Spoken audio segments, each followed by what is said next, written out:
kaliwa, tumitingin siya sa kanan. Di mo ba alam kung saan na ba dadaan ng kalaban? Nag-iisa siya malay na dapat mong hawakan para kapangyarihan magtaya, lumipat na sa kalaban. Diba, maisip mo, iikot rin ang mundo. Ikaw naman ang yamado, tapos siya ang dehado. Pero bago mo maabot, kailangan mo mabantayan, kasi pag siya nakalusot, zero passion. Hey!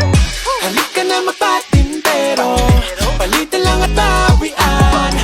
Wala ka makukuhang premyo, yabang lang nakarapatan.